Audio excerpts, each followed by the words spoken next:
കുട്ടികളിൽ ഒരു sense of right or wrong develop ആവുന്നത് എപ്പോഴാണ്? കുട്ടികളെ ശരി എന്താണ് തെറ്റെന്താണെന്നുള്ളത് മനസ്സിലാക്കുന്നത് ഏത് സമയത്താണ്? നമുക്കറിയാം, റീസെൻ്റ് ആയിട്ടുള്ള പല ഇഷ്യൂസിലും കുട്ടികൾ കാണിക്കുന്ന ബിഹേവിയേഴ്സ് ഒന്നും നമുക്ക് അംഗീകരിക്കാനും അതുപോലെ തന്നെ അക്സെപ്റ്റ് ചെയ്യാനും കഴിയുന്നതല്ല. ഇപ്പോൾ ഈ അടുത്ത് നടന്നിട്ടുള്ള റാഗിങ് ഇഷ്യൂസിലൊക്കെ സ്കൂളുകളിലും കോളേജുകളിലൊക്കെ പഠിക്കുന്ന കുട്ടികളാണ് പലതരത്തിലുള്ള ബിഹേവിയർ പ്രോബ്ലംസ് കാണിച്ചുകൊണ്ടിരിക്കുന്നത്. നമുക്ക് അംഗീകരിക്കാൻ കഴിയാത്ത തരത്തിലുള്ള ബിഹേവിയേഴ്സാണ് കുട്ടികളുടെ ഭാഗത്തു നിന്ന് നമ്മൾ കണ്ടുകൊണ്ടിരിക്കുന്നത്. അപ്പോൾ നമ്മൾ മനസ്സിലാക്കേണ്ട കാര്യം, കുട്ടികൾ എപ്പോഴാണ് മോറൽ ഡെവലപ്പ് ആകുന്നത്, അതുപോലെ തന്നെ എന്തുകൊണ്ട് ചില കുഞ്ഞുങ്ങളിൽ ഇത് സംഭവിക്കുന്നില്ല എന്നുള്ളത് കൂടിയാണ്. സൈക്കോളജിയിൽ തന്നെ ഫേമസ് ആയിട്ടുള്ള ഒരു സൈക്കോളജിസ്റ്റ് ലോറൻസ് കോൾബർഗ് ഒരു തിയറി ഇൻട്രൊഡ്യൂസ് ചെയ്തിട്ടുണ്ടായിരുന്നു, തിയറി ഓഫ് മോറൽ ഡെവലപ്മെൻറ്റ്. ഏകദേശം ഒരു 3 സ്റ്റേജസിലൂടെയാണ് എല്ലാ കുട്ടികളിലും ഈ ഒരു ഡെവലപ്മെൻറ്റൽ പീരീഡ് കടന്നു പോകുന്നത്. 3 സ്റ്റേജസിൽ ഒരു 6 ലെവൽസിലായിട്ടാണ് ഈ ഒരു തിയറീനെ എക്സ്പ്ലെയിൻ ചെയ്യുന്നത്. അപ്പോൾ അതെന്താണെന്നുള്ളത് നമുക്കൊന്ന് നോക്കാം. നമ്മളൊരു സോഷ്യൽ ബീയിങ്സ് ആയതുകൊണ്ട് തന്നെ സൊസൈറ്റിയിൽ ജീവിക്കുമ്പോൾ സോഷ്യൽ നോംസ്, റൂൾസ്, കാര്യങ്ങളൊക്കെ നമ്മൾ അക്സെപ്റ്റ് ചെയ്തും അതുപോലെ തന്നെ അംഗീകരിച്ച് ജീവിക്കേണ്ടതായിട്ടുണ്ട്. അപ്പോൾ കുട്ടികളിൽ ഈ ഒരു മോറൽ ഡെവലപ്മെൻറ്റ് എങ്ങനെയാണ് സംഭവിക്കുന്നതെന്ന് നോക്കാം. ഫസ്റ്റ് ലെവൽ എന്ന് പറയുന്നത് പ്രീ കൺവെൻഷണൽ മൊറാലിറ്റിയാണ്. ഏകദേശം കുട്ടികൾക്ക് 0 to 9 ഇയേഴ്സ് ഓഫ് ഏജിലാണ് ഈ ഒരു കാര്യം ഡെവലപ്പായി വരുന്നത്. ഈ ഒരു സ്റ്റേജിൽ കുട്ടികളുടെ ഡിസിഷൻസ് ഒക്കെ അഡൾട്ട്സിൻ്റെ ഒരു എക്സ്പെക്റ്റേഷൻസിനനുസരിച്ചായിരിക്കും ഉണ്ടാവുക.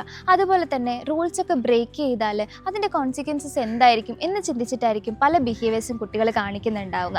എക്സാമ്പിളായിട്ട് പറയുകയാണെങ്കിൽ, ഞാൻ എന്തെങ്കിലും ഒരു ബിഹേവിയർ കാണിച്ചു കഴിഞ്ഞാൽ എൻ്റെ അച്ഛനും അമ്മയെ ചീത്ത പറയുമെന്നുള്ള ടെൻഷൻ്റെ പുറത്തൊക്കെ ആയിരിക്കും കുട്ടികൾ ചില ബിഹേവിയേഴ്സ് കാണിക്കുന്നുണ്ടാവുക. കുട്ടികളുടെ വ്യക്തിത്വമൊക്കെ ഒന്നുകൂടി ഡെവലപ്പായി വരുന്നത് ഈ ഒരു പീരീഡിലാണ്. കുട്ടികൾ അവരുടെ പോയിന്റ് ഓഫ് വ്യൂവിലായിരിക്കും കൂടുതലും കാര്യങ്ങളെ ജഡ്ജ് ചെയ്യുക. അതുപോലെ തന്നെ റൂൾസൊക്കെ ഫിക്സ് ചെയ്യപ്പെടുന്നതും അവരുടെ ഇമോഷണൽ നീഡ്സ് കാര്യങ്ങളൊക്കെ സാറ്റിസ്ഫൈ ചെയ്യാൻ വേണ്ടിയിട്ടുള്ള മൊറാലിറ്റി, മോറൽ വാല്യൂസ് ഒക്കെ അവർ തന്നെ കണ്ടെത്തുന്നതും ഈ ഒരു സ്റ്റേജിൽ തന്നെയാണ്. സെക്കൻഡ് സ്റ്റേജാണ് കൺവെൻഷണൽ മൊറാലിറ്റി സ്റ്റേജ് എന്ന് പറയുന്നത്.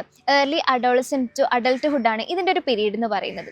ഗുഡ് ഇന്റർപേഴ്സണൽ റിലേഷൻഷിപ്സ് ഒക്കെ കീപ്പ് ചെയ്യുന്നതും അതുപോലെ തന്നെ പുതിയ വ്യക്തിബന്ധങ്ങളെ രൂപപ്പെടുത്തി കൊണ്ടുവരുന്നതും ഈ ഒരു സ്റ്റേജിൽ തന്നെയാണ്. സോഷ്യൽ എക്സ്പെക്റ്റേഷൻസിനനുസരിച്ച് പെരുമാറുക, അതായത് ഗുഡ് ഗേൾ, ഗുഡ് ബോയ് എന്നുള്ള ലേബിൾസ് ഒക്കെ കിട്ടുന്നതിന് വേണ്ടിയിട്ടുള്ള ബിഹേവിയേഴ്സും കാര്യങ്ങളൊക്കെ കൂടുതൽ കാണിക്കും. അതുപോലെ തന്നെ ലോസ്, റൂൾസ് കാര്യങ്ങളൊക്കെ, സോഷ്യൽ നോംസ് കാര്യങ്ങളൊക്കെ നമ്മൾ ഫോളോ ചെയ്യും, സോഷ്യൽ ജസ്റ്റിസും കാര്യങ്ങളൊക്കെ മെയിൻറ്റെയിൻ ചെയ്യാൻ വേണ്ടിയിട്ട്. മൂന്നാമത്തെ സ്റ്റേജാണ് പോസ്റ്റ് കൺവെൻഷണൽ സ്റ്റേജ്, അഡൾട്ട് സ്റ്റേജും കൂടിയാണിത്.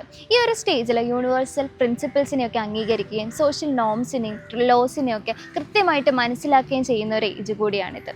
മറ്റൊരു വ്യക്തിയുടെ അവകാശങ്ങളെ മാനിക്കുകയും അവരുടെ അഭിപ്രായങ്ങളെയും വിശ്വാസങ്ങളെയും റെസ്പെക്റ്റ് ചെയ്യുകയും അതുപോലെ തന്നെ നല്ലൊരു സമൂഹത്തിന് വേണ്ടിയിട്ട് നിയമങ്ങളെല്ലാം പാലിക്കണമെന്ന് കൃത്യമായി മനസ്സിലാക്കി അതിനെ ഫോളോ ചെയ്യുകയും ചെയ്യുന്ന ഒരു സ്റ്റേജ് കൂടിയാണിത്.